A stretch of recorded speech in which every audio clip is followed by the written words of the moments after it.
오늘날로 치면 건물 8층에 가까운 금 신상이 세워졌습니다. 전 왕국의 모든 사람들이 왕의 지정한 명령에 따라서 그 앞에 절해야만 했습니다. 그러나 어김없이 세 친구인 바로 사드락과 메삭과 아벳느고는 이를 거부합니다.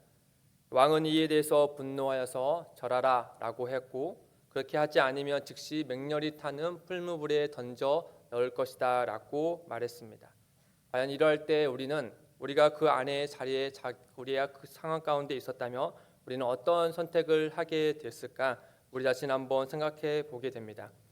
본문의 세 친구의 태도를 우리가 같이 살펴보면서 오늘날 세상 속에서도 이와 같은 비슷한 일이 우리에게 닥쳐진다면 우리는 어떤 태도를 가져야 할지 이에 대해서 몇 가지 함께 살펴보겠습니다. 느부갓네살 왕은 일전에 다니엘을 통해서 하나님이 어떤 분이신지를 알게 됐습니다. 그 기적에 엎드려서 절하기까지 했죠. 그러나 그는 진정 하나님을 알지 못했습니다.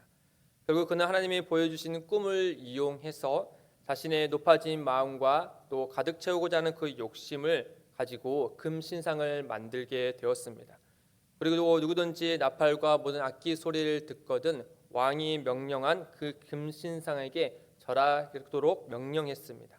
그리고 이를 어길 시 맹렬히 타는 풀무불에 던져 넣을 것이다 라고 말했습니다.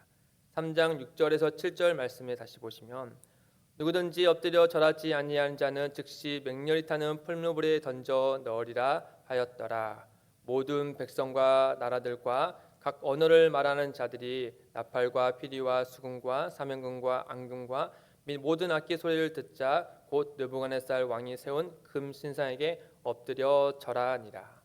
모든 사람이 왕의 명령에 순종하여서 그 앞에 엎드려 절하는 모습을 보이고 있습니다. 그러나 이 중에 세 친구 사드락과 메삭과 아벳느고는 왕의 신상에게 절하지 않았습니다.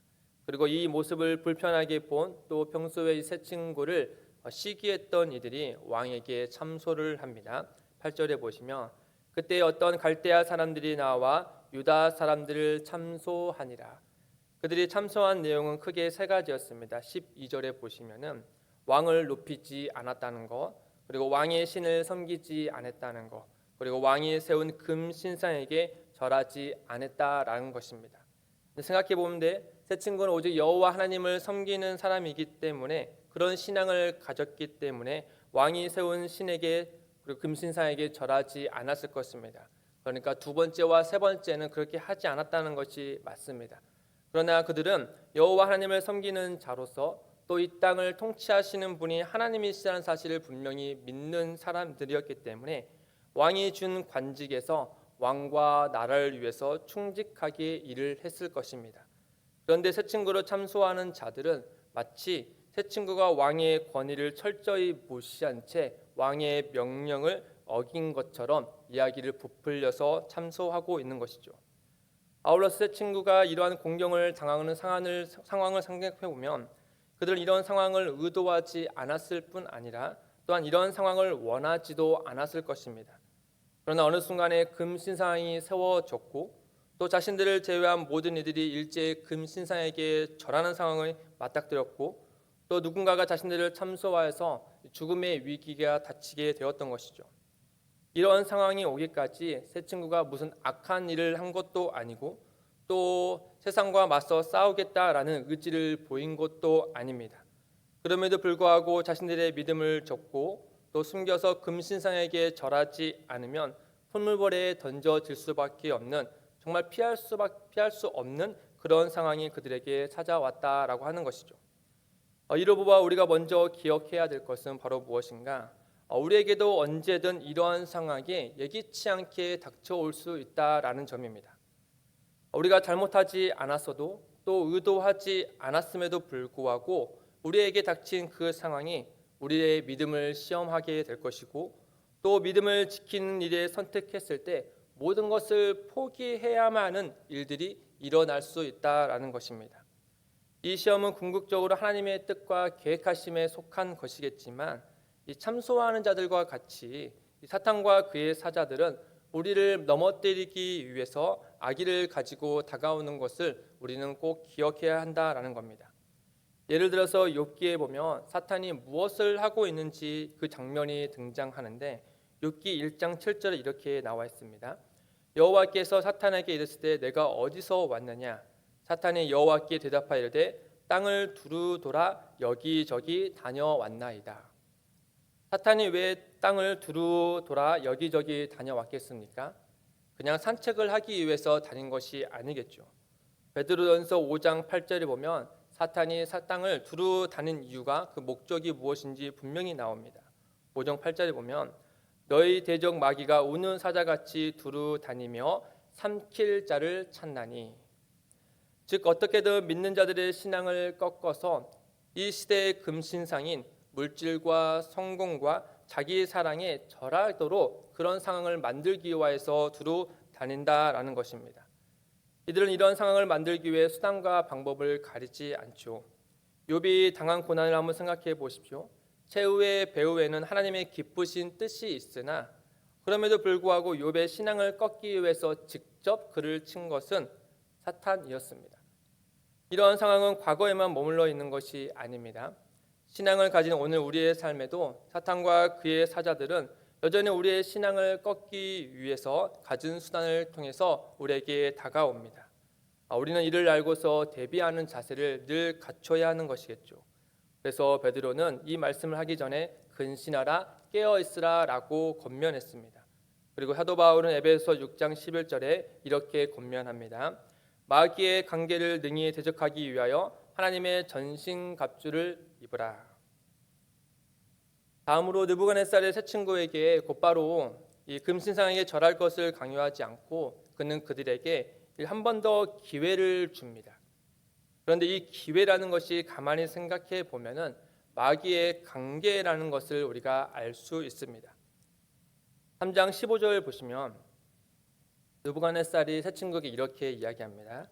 이제라도 너희가 준비하였다가 나팔과 피리와 수금과 사면금과 양금과 생황과 및 모든 악기 소리를 들을 때 내가 만든 신상 앞에 엎드려 절하면 좋거니와 너희가 만일 절하지 아니하면 즉시 너희를 백렬이 타는 풀물 가운데 던져 넣을 것이니 능히 너희를 내 손에서 건져낼 신이 누구이겠느냐라고 말합니다.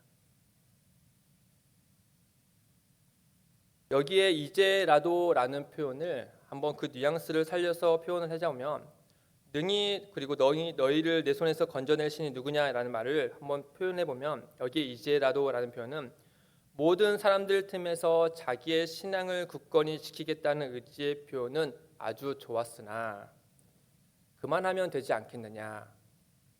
남들은 다 그렇게 산다라는 표현입니다. 아울러 능히 너희를 내 손에서 건져낼 신이 누구겠냐라는 이 표현은 현실을 직시하라라는 뜻이죠. 유다 나라는 나에 의해서 패배하지 않았느냐? 그리고 그 패배한 신을 계속 따르는 것은 어리석은 길이다라는 것입니다. 당시 사람들이 금신상에게 절한 것은 자신들이 믿는 신앙을 다 저버리고 오직 금신상에게만 절하라는 것이 아니었습니다.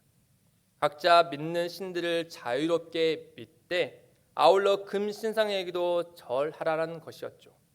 그러니 너희 세 사람도 그렇게 하면 되지 않겠느냐라는 것이었습니다.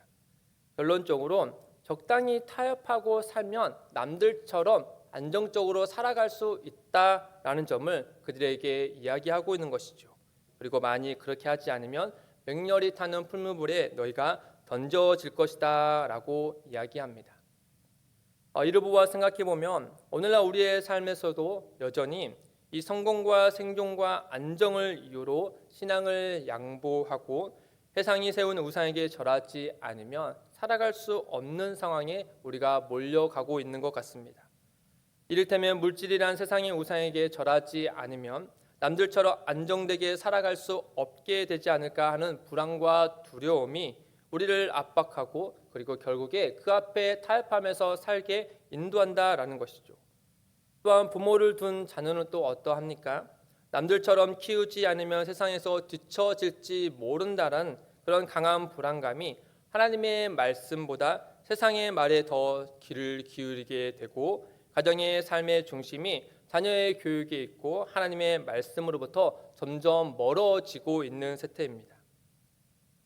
이러한 마귀의 이런 관계와 또 이런 압박 가운데 우리는 어떻게 이 상황 가운데 믿음을 지키고 살아가야 할 것인지 새 친구의 대답을 한번 살펴보겠습니다.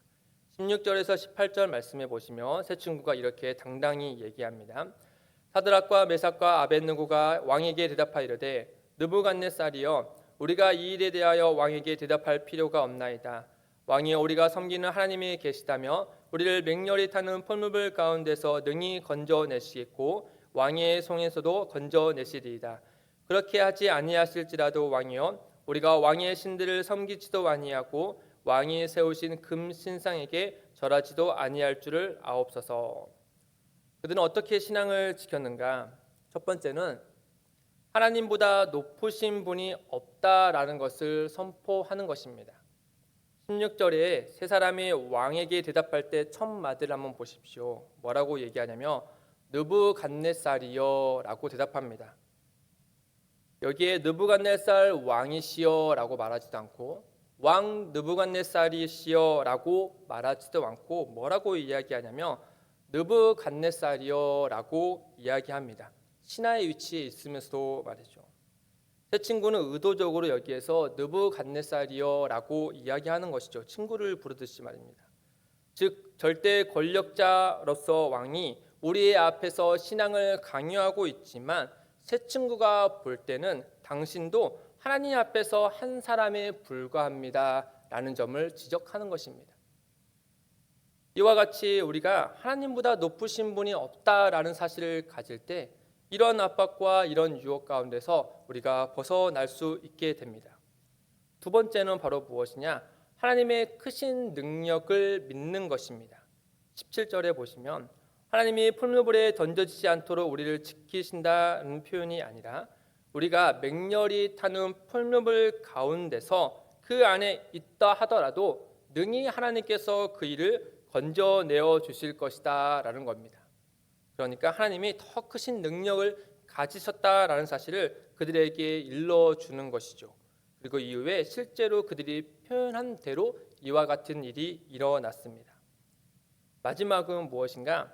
비록 이해되지 않다 하더라도 또 자신들의 모든 것을 잃는다 하더라도 즉 조건이 충족되지 않는다 하더라도 하나님에 대한 믿음을 확신하는 태도가 우리로 하여금 그 모든 상황을 이겨낼 수 있게 한다라는 것입니다.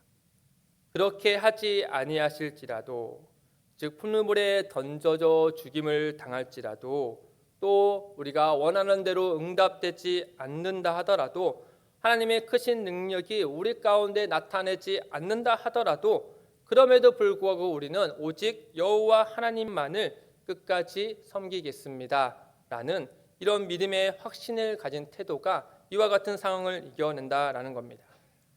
성도 여러분, 오늘날 신앙인들 중에 소위 이 조건절 신앙인들이 참 많은 것 같습니다. 바라는 무엇을 해준다면 또 이 위기를 벗어나게 도와주신다면 또 내 자녀가 원하는 곳에 들어가서 이 일을 하게 해주신다면 내가 하나님을 열심히 섬기겠다라는 이런 조건들을 많이 내세우는 신앙인들이 많이 있습니다. 마치 그런 조건들이 우리의 신앙을 지탱해 주는 것처럼 말이죠. 물론 우리는 연약하기 때문에 때로는 그런 조건들이 일부분 우리의 신앙을 지탱해 주기도 합니다. 그런 것들이 있기 때문에 하나님 앞에 더 나와 기도하게 되고 신앙이 자라기도 합니다. 그런데 이에 대해서 우리가 한 가지 유념해야 될 것은 바로 무엇이냐? 이 사탄과 그의 배후의 사자들은 우리가 하나님께 내거는 그 조건들을 통해 우리의 약점을 파악하고 우리를 하나님으로부터 멀어지게 일한다라는 점입니다. 따라서 우리가 믿는 신앙의 근간은 무엇인지 주님 앞에 우리가 한번 살펴봐야 될 필요가 있는 것이죠. 흔들리지 않는 반석 위에 집을 세워야 하는 것이지 모래와 같은 곳에 집을 세워서는 안 되지 않습니까? 우리의 신앙의 근간이 내가 내거는 어떤 조건에 있지 않은지 우리 자신 한번 살펴보시고 하나님께서 우리에게 말씀하실 때 반석 위에 우리의 집을 세우라 한 것은 바로 영원토록 변치 않는 하나님의 말씀 위에 우리의 신앙을 세우라라는 말씀입니다. 이사야서 40장 8절에 풀은 마르고 꽃은 시드나 우리 하나님의 말씀은 영원히 서리라라고 말씀합니다. 사랑하는 성도 여러분, 우리는 이 땅에 살면서 언제든 새 친구와 같이 강압과 또 유혹과 세상의 미혹에 노출될 수 있습니다. 그러나 이것만은 꼭 기억하시길 바랍니다. 땅 위에는 보다 넓은 하늘이 있듯이 우리의 삶을 주관하시고 지탱하시고 붙잡고 계시는 하나님이 우리를 가까이 하고 계시다라는 사실입니다. 그 믿음을 우리가 가질 때 오늘도 우리가 하나님을 위해서 또 하나님 안에서 또 그분의 영광을 이용하여서 우리가 살아갈 수 있게 됩니다. 그와 같은 은혜가 오늘 하루 가운데 가득하시길 주님의 이름으로 소망합니다. 우리 함께 들은 말씀 생각하며 기도하겠습니다.